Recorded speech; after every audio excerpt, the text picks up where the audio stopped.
आइए देखते हैं कि कैसे एक डॉग भी हमें इतना प्यार कर सकता है जिससे हमारी जिंदगी का खालीपन खत्म हो जाए। मूवी की शुरुआत में हमें एक 10 साल की लड़की सोफी दिखाई जाती है जो अभी अभी नाओमी पेंसिल्वेनिया में अपने फादर बॉब के साथ रहने आई थी। बॉब क्रिश्चियन होता है जिसे इस टाउन के चर्च के लिए पादरी चुना गया है। एक बार रूटीन प्रेयर के दौरान सोफी वहां आ जाती है जहां वह गॉड से एक अच्छे दोस्त के लिए प्रे करती है क्योंकि वह इस शहर में बिल्कुल अकेली थी। कोई उसका फ्रेंड नहीं था और तो और वह अपनी मदर को भी बहुत मिस करती थी क्योंकि वह उनसे काफ़ी टाइम से नहीं मिली थी। अब अगले सीन में सोफी और उसके फादर अपने घर पर होते हैं जहां वो कुछ पुरानी पिक्चर्स को देखकर अपने पुराने दोस्तों को याद करती है, जिसे देखकर उसके फादर उसे कहते हैं कि नाओमी की आदत डाल लो क्योंकि अब से हम यही रहेंगे। अब नेक्स्ट मॉर्निंग सोफी के फादर उसके लिए एक मैसेज छोड़ते हैं जिसमें वह लिखते हैं कि क्या तुम विंडिक्सी स्टोर से कुछ ग्रोसरीज ले आओगी। उसका मन तो नहीं करता लेकिन फिर भी अपने फादर के लिए वो वहां चली जाती है। जब वह शॉपिंग कर रही होती है तो इस दौरान वह नोटिस करती है कि सारा स्टाफ और सारे लोग इधर से उधर भाग रहे हैं। कुछ देर बाद उसे पता चलता है कि वह सब एक डॉग को पकड़ रहे हैं जो स्टोर में घुस आया था। जहां सब कुछ खराब करने के बाद वह डॉग स्टोर ओनर के ऊपर कूद जाता है जिसे देखकर सब डर जाते हैं। लेकिन तभी आगे जाकर सोफी कहती है कि यह डॉग मेरा है और वह ऐसा इसलिए करती है क्योंकि वह एक एनिमल लवर है। वह उस डॉग के साथ कुछ बुरा होते हुए नहीं देख सकती थी। अपने इस झूठ को सच में बदलने के लिए वह उस डॉग को जूली कहकर पुकारती है, जिसे सुनकर वह डॉग उसके पास आ भी जाती है। अब घर जाकर वह उस डॉग के बारे में अपने फादर को बताती है। पहले तो बॉब उसे इस डॉग को घर में रखने से मना कर देता है लेकिन सोफी बहुत जिद्दी है इसलिए वह अपनी बात मनवा ही लेती है। अगले दिन हम देखते हैं कि वो जूली के साथ बहुत मजे करती है लेकिन साथ ही वह गड़बड़ भी कर देते हैं, इसलिए उनके नेबर मिस्टर अल्फ्रेड उनकी शिकायत बॉब से करते हैं। अब रात में सोफी जूली के साथ बैठकर उससे अपनी माँ के बारे में बातें करती है। वह उसे बताती है कि वह अपनी माँ से कभी नहीं मिली क्योंकि तब वह बहुत छोटी थी जब उसकी माँ ने उसे छोड़ दिया था। इस दौरान बॉब उसके रूम में आता है और वो उससे अपनी माँ के बारे में पूछती है लेकिन वह उसे कुछ नहीं बताता और उसे सुला देता है। अब नेक्स्ट मॉर्निंग सोफी और उसके फादर उनकी डॉग को घर पर ही छोड़ देते हैं और चर्च से रिलेटेड कुछ पोस्टर्स को पेस्ट करने के लिए घर से बाहर चले जाते हैं। जब वह घर लौट कर आते हैं तो वह देखते हैं कि उस डॉग ने पूरे घर को तहस नहस कर दिया है, जिस वजह से बॉब उस डॉग को पनिशमेंट के लिए घर के बाहर बांध देता है। लेकिन रात को वह उसे घर के अंदर भी ले लेता है जिससे पता चलता है कि अब वह भी उसे पसंद करने लगा है। अब नेक्स्ट सीन में सोफी और जूली एक रोड पे चल रहे होते हैं जहां उसकी डॉग एक पैट शॉप पे जाकर रुक जाती है। वह दोनों स्टोर में जाते हैं जहां वह स्टोर ऑनर ऑटिस से मिलते हैं और सोफी उसे जॉब पर रखने के लिए रिक्वेस्ट करती है ताकि वह अपनी डॉग के लिए एक बेल्ट खरीद सके। वही स्टोर में एक तोता जो डॉग्स को बिल्कुल पसंद नहीं करता जूली के साथ खेलना शुरू कर देता है, जिसे देखकर ऑटिस थोड़ी देर के लिए कंफ्यूज हो जाता है लेकिन फिर वह सोफी को अपने यहाँ जॉब पर रख लेता है। वहीं दूसरी तरफ मिस्टर अल्फ्रेड बॉब से कहते हैं कि इस डॉग को यहाँ से कहीं दूर छोड़ आओ, नहीं तो तुम्हें इस जगह को छोड़कर जाना पड़ेगा। अब कोई चॉइस ना होने की वजह से बॉब डॉग पाउंड को बुलाता है ताकि वह उस डॉग को अपने साथ ले जा सके। जब डॉग पाउंड जूली को लेने आते हैं तब सोफी अपने फादर से बहुत रिक्वेस्ट करती है कि वह उसे कहीं ना जाने दे क्योंकि वह उसकी बहुत अच्छा दोस्त बन गई थी। एक एनिमल के लिए अपनी बेटी का इतना लगाव देखकर बॉब का दिल पिघल जाता है और वह उसे डॉग को कहीं नहीं जाने देता। अब मिस्टर अल्फ्रेड की प्रॉब्लम सॉल्व करने के लिए वह उनसे कुछ वक्त मांगता है। नेक्स्ट डे सोफी स्टोर पर काम करने चली जाती है। उसके बाद वह अपनी डॉग के साथ कुछ समय बिताती है। फिर वह एक लाइब्रेरी पहुंचती है जहां वह अपनी डॉग को बाहर छोड़कर अंदर चली जाती है, जहां लाइब्रेरी की ऑनर श्रीमती फ्रैनी उसे मिलती है जो जूली की परछाई देखकर उसे भालू समझ लेती हैं और डर जाती है। लेकिन तभी उन्हें संभालते हुए सोफी उन्हें बताती है कि वह मेरी डॉग है, जिससे अब जूली भी अंदर आ जाती है। अब मिसेस फ्रैनी सोफी को बताती है कि एक बार एक भालू ने उनकी लाइब्रेरी में तोड़ फोड़ कर दी थी और यहाँ से एक बुक चुरा कर ले गया था। यहाँ सोफी को पता चलता है कि वह भी उसकी तरह बिल्कुल अकेली है, इसलिए वह उनसे पूछती है कि क्या आप मेरी और मेरी डॉग की दोस्त बनोगी। इसके लिए वह खुशी से सहमत हो जाती है। अब समय के साथ साथ उसकी और उसके डॉग की दोस्ती बहुत गहरी हो जाती है। उसे लगता है कि जूली की वजह से अब सब सही हो गया है और अब वह अकेली नहीं है। एक दिन जब सोफी अपने काम पर जाती है तो वह देखी है कि ऑटिस गिटार बजाते हुए गाना गा रहा है। तभी थोड़ी देर बाद उसे पैट स्टोर के सभी जानवर अफरा तफरी मचा देते हैं, जिन्हें ऑटिस और सोफी साथ मिलकर कंट्रोल करने की कोशिश करते हैं लेकिन वह ऐसा नहीं कर पाते। इसलिए सोफी ऑटिस से फिर से गिटार बजाने के लिए कहती है।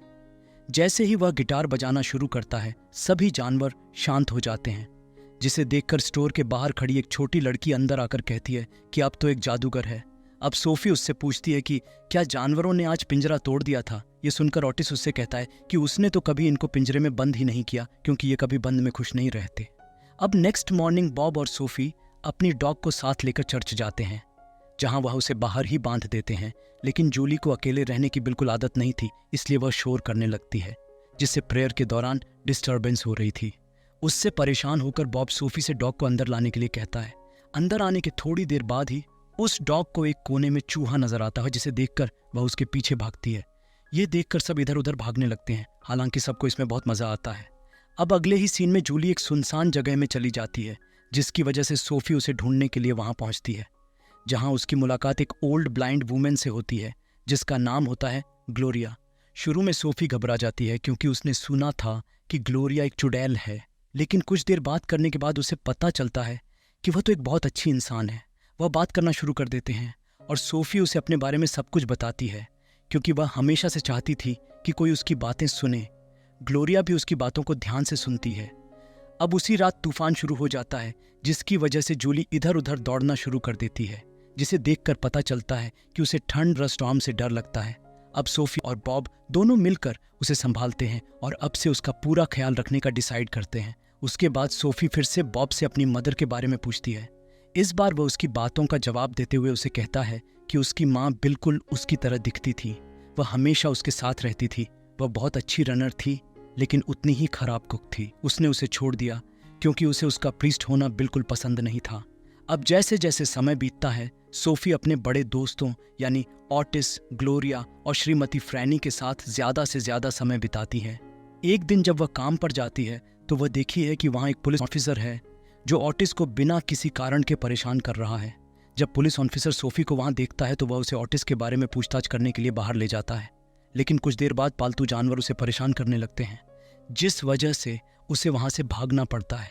अब सोफी और उसकी डॉग ग्लोरिया के घर की तरफ जाते हैं, जहाँ रास्ते में टाउन के कुछ लड़के उसे परेशान करते हैं और उससे कहते हैं कि ऑटिस एक रिटायर्ड क्रिमिनल है जिसके पास तुम काम करती हो, लेकिन वह उन्हें नज़रअंदाज करके आगे बढ़ जाती है। जल्दी ही वह ग्लोरिया के पास पहुंच जाती है और उससे पूछती है कि क्या तुमने ऑटिस के बारे में कुछ सुना है, जिस पर ग्लोरिया कहती है हाँ। फिर वह उसे एक पेड़ के पास ले जाती है जिसमें बहुत सारी बॉटल्स लटकी होती हैं। यहाँ ग्लोरिया उसे बताती है कि वह जब भी कोई गलती करती है तो यहाँ एक बोतल लटका देती है, जिससे बाहर के लोगों को लगता है कि वह एक चुड़ैल है। ऐसे ही वह उससे कहती है कि उन्हें ऑटिस को उसकी सिंगिंग और म्यूजिक के लिए देखना चाहिए, न कि उस चीज़ के लिए जिसके बारे में वह जानते ही नहीं। उसके बाद वह फ्रैनी के पास जाती है, जो उसे बताती है कि उदासी अपने आप पैदा हो जाती है जब उनका कोई करीबी उनसे अलग हो जाता है।